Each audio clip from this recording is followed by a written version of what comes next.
Kids hospitalized with the mysterious syndrome mostly test positive for the coronavirus or its antibodies, leading researchers to believe the two are connected. The number of children with a new and rare illness linked to the coronavirus is growing while researchers try to find out more about the condition. As of Tuesday, the illness has popped up in almost half of U.S. states, including New York, New Jersey, Connecticut, Louisiana, California and Kentucky. It's also been reported in some European countries. New York health officials are following about 150 possible cases of the syndrome. 3 children in the state have died from it.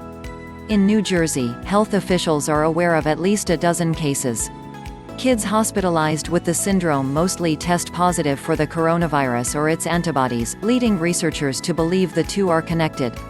Both the Centers for Disease Control and Prevention and the World Health Organization have asked doctors to be on the watch for more cases. We've heard of additional reports in a few countries, including the United States, including Italy, and so we're learning that it seems to be a very rare syndrome, Maria van Kerkhove of WHO said at a press briefing last week. But we need more information, and we need more information collected in a systematic way, because with the initial reports we're getting a description of what this looks like, which is not always the same. As the number of cases grow, doctors are trying to learn more about the mysterious illness, which the CDC calls multisystem inflammatory syndrome in children, or MIS-C.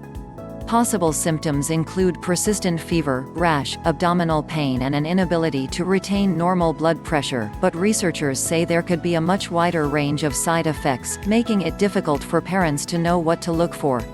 The symptoms are similar to toxic shock syndrome or Kawasaki disease, a rare inflammatory illness that typically affects children under the age of 5. The cause of the disease is unknown.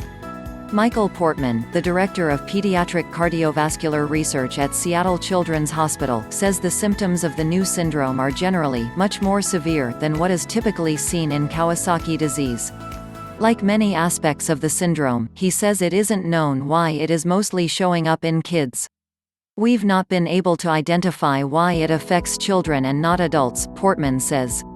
Infectious disease expert Anthony Fauci pointed to the new illness as a sign that, while kids tend to fare better than adults with COVID-19, there is much unknown about the situation.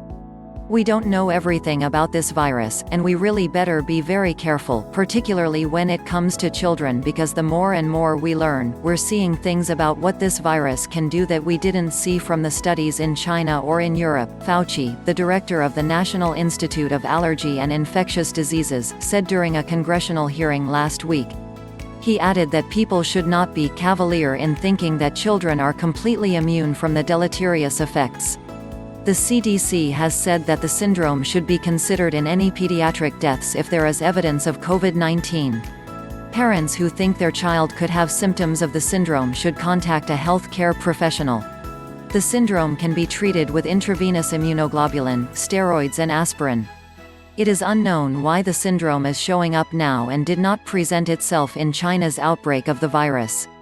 Portman suggests it could be because of genetic differences in the populations or a slight mutation of the virus. Of course, all of this is emerging, Portman says, adding that it's only been around for a few weeks. We've got a lot of work to do. Mike Ryan, the executive director of WHO's Health Emergencies Program, said Friday that he doesn't think the syndrome represents a change in the virus. He said that, as the number of cases of any particular disease grows to a very large number, you start to potentially notice much rarer syndromes.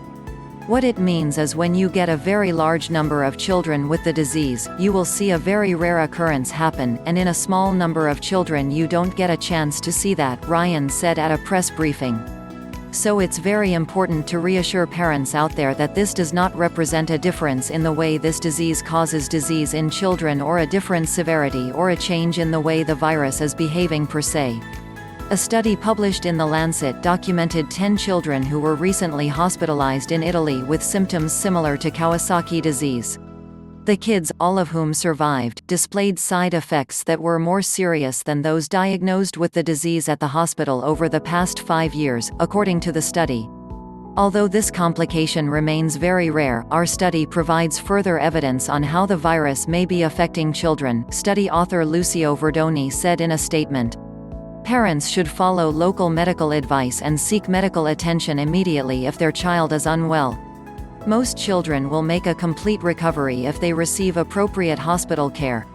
The researchers warn that additional countries could start seeing more cases of the syndrome. They also said that only a very small number of kids infected with the coronavirus develop what they call a Kawasaki-like disease. However, it is important to understand the consequences of the virus in children, particularly as countries around the world grapple with plans to start relaxing social distancing policies, study author Annalisa Gervasoni said in a statement.